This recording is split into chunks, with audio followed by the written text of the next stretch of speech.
Hello दोस्तों, स्वागत है आपका हमारे इस यूट्यूब चैनल पे। दोस्तों, कहानी को शुरू करने से पहले एक जरूरी बात, अगर आपने चैनल को सब्सक्राइब नहीं किया है तो पहले आप जल्दी से चैनल को सब्सक्राइब कर दीजिए ताकि आपको हमारी आने वाली नई नई कहानियों की जो नोटिफिकेशन है वो आपको सबसे पहले मिलती रहे। तो चलिए दोस्तों, बढ़ते हैं हमारी आज की नई कहानी की तरफ। हमें उम्मीद है कि आपको हमारी ये कहानी जरूर पसंद आएगी। शालिनी की शादी को 5 साल हो गए थे और उसके 2 बच्चे भी थे। उसका पति अगन एक लौता लड़का ही था। सास ससुर जी भी बहुत अच्छे थे। शालिनी का अपना एक भाई और एक बहन थी। बहन अनीता उससे 5 साल छोटी थी। ईहर में स्कूल केवल 12वीं तक ही था, इसलिए आगे की पढ़ाई के लिए नीता को शहर जाना था। ऐसे में शालिनी के सास ससुर जी ने कहा कि अनीता यहीं से पढ़ाई कर सकती है, वरना अकेली लड़की बाहर कहाँ रहेगी। दोनों परिवार इस बात पर सहमत हो गए। अनीता अब शालिनी के घर से ही कॉलेज जाने लगी। शुरू में 4-5 महीने तो अच्छे से निकल गए, लेकिन शालिनी की सास को पिछले कुछ दिनों से अनीता की हरकतें देखकर कुछ भी ठीक नहीं लग रहा था। दरअसल उसके घर में एक परिवार किराए से रहता था और उनका लड़का अनुज अनीता के उम्र का ही था। अनीता की उससे अक्सर बातें होती रहती थी, लेकिन सासू माँ ने अपने शक को दबा दिया और किसी को कुछ भी नहीं कहा, क्योंकि केवल शक के आधार पर कुछ भी कहना और गलत निकलना तो घर के रिश्ते खराब हो जाते हैं।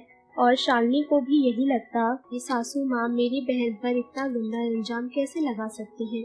शायद ये चाहते ही नहीं कि मेरी बहन यहाँ पर रहे, इसलिए सासू माँ चुप रह गई। अनीता को भी लग रहा था कि सासू माँ को उस पर थोड़ा शक है, इसलिए वो थोड़ा संभल गई। अनुज से दोस्ती तो उसकी हो ही गई थी, पर अब वो किसी के सामने बातचीत नहीं करती थी। जब सब सो जाते तब अनीता और अनुज छत पर अकेले मिलते थे। दोनों इस बात का पूरा ध्यान रखते थे कि उनकी दोस्ती के बारे में किसी को भी भनक भी ना लगे। शालिनी का तो वैसे भी अपनी बहन की तरफ कभी ध्यान ही नहीं गया। उसे तो अपनी छोटी बहन पर बहुत ज्यादा भरोसा था। उसे लगता था कि वो बहुत ही सीधी सादी लड़की है, वो ऐसा कुछ गलत काम नहीं करेगी। इसी तरह से वक्त बीता और 8 महीने भी गुजर गए। अनीता और अनुज की दोस्ती बहुत ज्यादा गहरी हो चुकी थी। तो अनीता और अनुज तो रोज रात को छत पर मिलते ही थे, लेकिन एक दिन अचानक सासू माँ को रात में नींद नहीं आ रही थी। ऐसे में वो उठकर बाहर आई। सासू माँ को किसी के बात करने की आवाज आ रही थी। उन्होंने जाकर अनीता के कमरे में देखा। जब उन्होंने अनीता के कमरे में देखा तो वो कमरे में नहीं थी। अब तो सासू माँ का शक यकीन में ही बदलने वाला था। उन्हें लगा कि हो ना हो अनीता अनुज के साथ ही है। अनुज इस बात से बेफिक्र था। अनीता को ढूंढते हुए वे छत पर गई और छत पर जो नजारा उन्होंने देखा वो देखकर तो उनके तोते उड़ गए।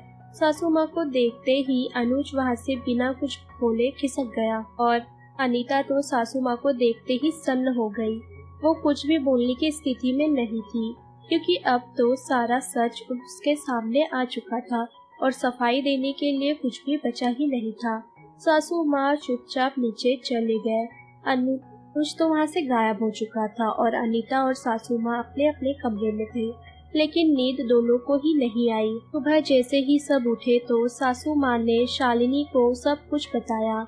एक बार के लिए तो शालिनी को सासू माँ की बातों पर यकीन ही नहीं हुआ और उन पर ही गुस्सा आया। लेकिन जैसे ही अनीता ने सासू माँ से माफी मांगी और कहा कि मुझसे गलती हो गई, मुझे माफ कर दो, अब शालिनी को भी लगा कि शायद सासू माँ सच ही कह रही है। और शालिनी ने कहा कि माना अनीता से गलती हुई है, उसे अनजान लड़कों से दोस्ती नहीं करनी चाहिए थी, पर क्या करें, ये उम्र ही ऐसी है। ऐसे में बातचीत हो ही जाती है। मैं इसे समझा दूंगी, आप चिंता ना करें, आप इसे माफ कर दीजिएगा। सासू माँ अब शालिनी को कुछ भी बोलने और समझाने की क्षमता खो बैठे थे, क्योंकि वो अपनी बहन के प्यार में इतनी अंधी हो गई थी कि उसे कुछ समझ में नहीं आ रहा था कि उसकी बहन गलत रास्ते पर चल पड़ी है। बस सासू माँ ने अनुज और उसके परिवार को घर खाली करवा दिया और अनुज से कह दिया कि अगर वो कभी उनके घर के आसपास भी दिखा तो बहुत बुरा होगा। जब शालिनी के पति गगन को इस सब के बारे में पता चला तो उसे बहुत ज्यादा गुस्सा आ रहा था, क्योंकि वो अपनी माँ को जानता था। उसे पता था कि उन्हें इस तरह की गंदगी बिल्कुल भी पसंद नहीं है। वो इस घर में चल रही थी और उसे अपनी निकी बहन अनीता से इस तरह की हरकतों की बिल्कुल भी उम्मीद नहीं थी। गगन को गुस्से में देख अनीता बार बार उससे माफी मांग रही थी। दरअसल अनीता के माफी मांगने के पीछे उसका इरादा कुछ और ही था। वो सिर्फ ऊपरी तौर पर माफी मांग रही थी ताकि गगन उसे दोबारा गांव न भेज दे। अनीता को तो अपने प्यार पर पूरा भरोसा हो गया था और आगे के प्लान को पूरा करने के लिए उसका यही रहना बहुत जरूरी था। इसलिए बार बार वो गगन से और बाकी सबसे माफी मांग रही थी और बोल रही थी कि मुझे माफ कर दो, आइंदा ऐसी गलती कभी नहीं होगी, मैं इस बात का ध्यान रखूंगी। ये बात अनीता के माँ बाप और भाई किसी को भी पता नहीं थी, वरना वो तो उसे उसी समय वहाँ से लेकर चले जाते अपने गांव। अनीता गगन से बात कर रही थी कि जीजा जी मुझे माफ कर दो, मुझसे दोबारा ऐसी गलती कभी नहीं होगी। इतने में अनीता को चक्कर आ गए और वो वहीं पर गिर गई। शायद उसकी किस्मत ही खराब थी कि उससे गगन के सामने ही चक्कर आने थे, क्योंकि उसे बेहोश देख गगन को न जाने क्या शक हुआ कि उसने शालिनी से कहा कि इसका प्रेगनेंसी टेस्ट करवाओ। ये सुनते ही शालिनी बहुत ज्यादा गुस्सा हो गई और उसने गगन से कहा कि माना कि मेरी बहन ने एक अनजान लड़के से बातें की है, दोस्ती की है, लेकिन इतना गंदा काम वो कभी नहीं करेगी। मैं जानती हूँ इसे। आप लोगों की सोच बहुत ज्यादा गलत है। ऐसे आप सोच रहे हैं वैसा कुछ भी नहीं कर सकती है। पर गगन ने किसी की भी नहीं सुनी और वो जबरदस्ती अनीता को हॉस्पिटल लेके गया। शालिनी भी गगन के साथ गई ताकि जब उसकी बहन की रिपोर्ट नेगेटिव आए तब वो सबको बता सके कि वो लोग कितने गलत थे। शालिनी को अपनी बहन अनीता पर पूरा विश्वास था कि वो गलत नहीं कर सकती, पर जब डॉक्टर ने कहा कि अनीता की प्रेगनेंसी को 3 महीने हो चुके हैं, तब तो शालिनी को बहुत बड़ा झटका लग गया। अपनी बहन की इस हरकत को सुनकर तो वो तो शर्मसार हो गई और उसे ऐसा लग रहा था कि जैसे वो चुल्लू भर पानी में डूब मरे। छोटी बहन ने इतना बड़ा कांड कर दिया था और बड़ी बहन उसके प्यार में अंधी होकर कुछ न देख सकी। शालिनी को खुद पर बहुत ही ज्यादा गुस्सा आ रहा था कि आखिर वो इतनी लापरवाह कैसे हो सकती है। उसने नीता पर अंधा विश्वास किया और उसने क्या किया, उसे धोखा दिया, इतना गलत काम किया। शालिनी फूट फूट कर वहीं रोने लगी। ऐसे में गगन ने उससे कहा कि जो होना था वो हो गया, अब तुम ये सोचो कि आगे क्या करना है। ऐसे में शालिनी ने कहा कि अब तो ऑपरेशन ही एकमात्र विकल्प है। जब शालिनी ने अनीता से कहा कि चलो तुम्हारा ऑपरेशन करवाना है, अनीता इतनी बेखौफ और बेशर्म हो गई थी कि उसने कहा कि नहीं, मैं इस बच्चे को पैदा करना चाहती हूँ, हम दोनों एक दूसरे से शादी करेंगे, मुझे यकीन है कि जरूर मुझसे शादी करेगा।